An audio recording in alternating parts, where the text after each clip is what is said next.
Hey everybody, this is your girl Miss Nicole Tyler. Please continue to subscribe, like, and share my videos. And this is going to be my third installment of your girl talking about Babylon. All right. What people are missing too is that many people who have been inoculated, they have fallen ill.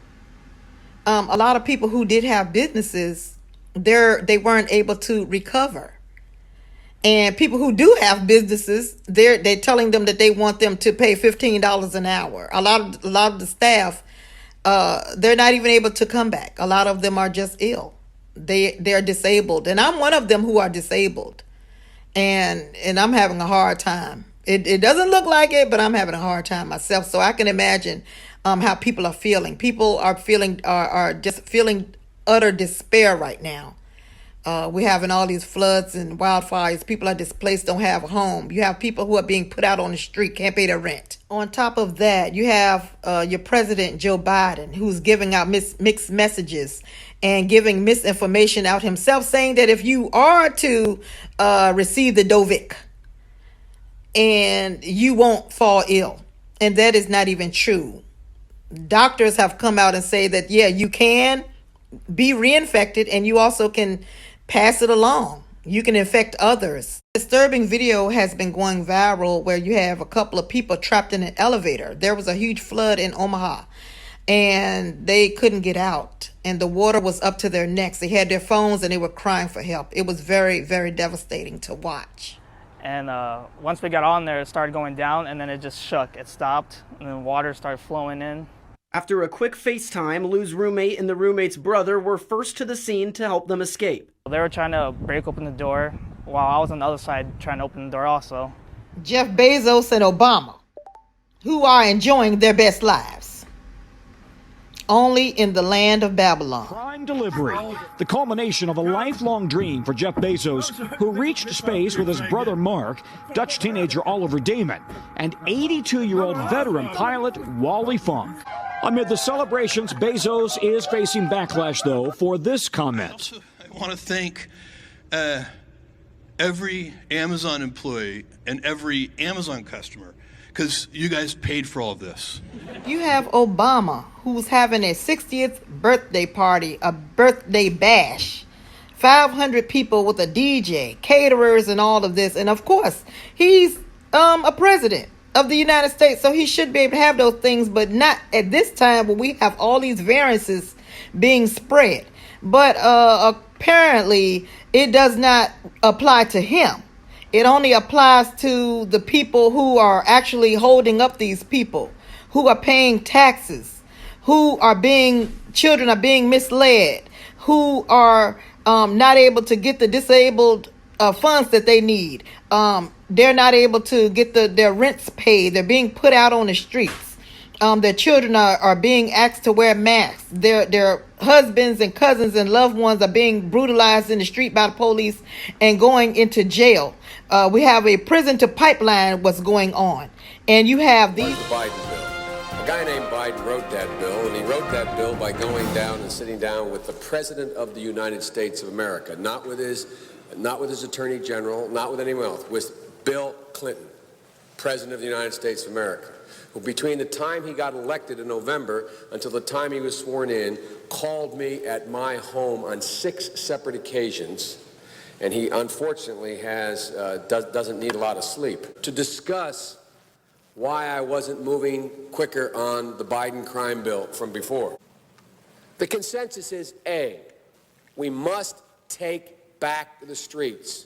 It doesn't matter whether or not the person that is accosting your son or daughter or my son or daughter, my wife, your husband, my mother, your parents.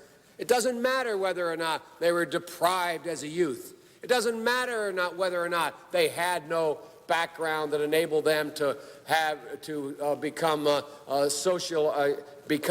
socialized into the fabric of society. It doesn't matter whether or not they're the victims of society.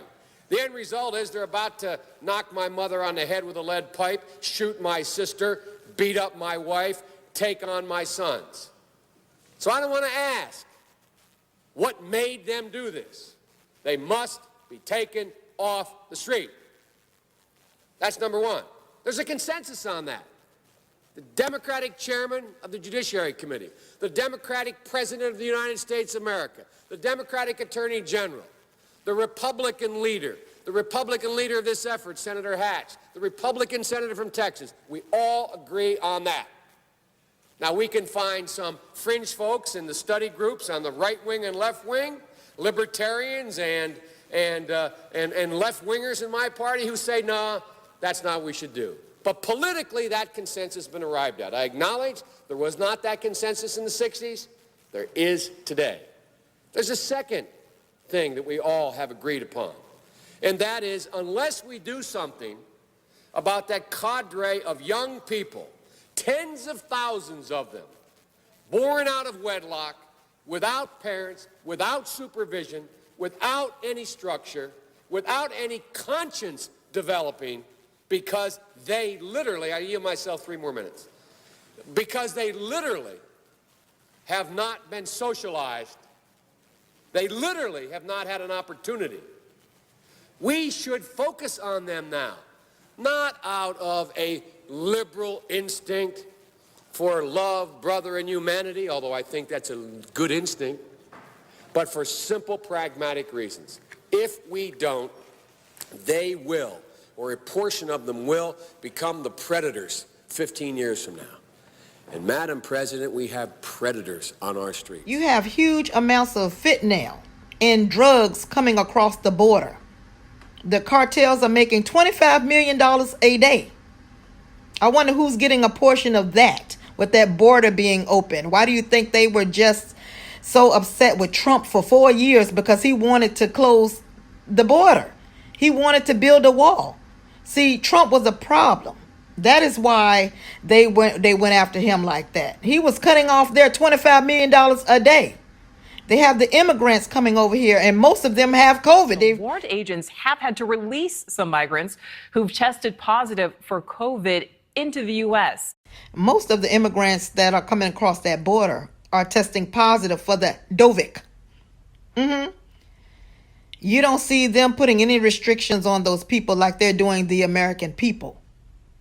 And that is why a lot of people are upset as well. It seems like, with all of that we are doing with paying our taxes, we're not being shown the compassion that we need and deserve at this time.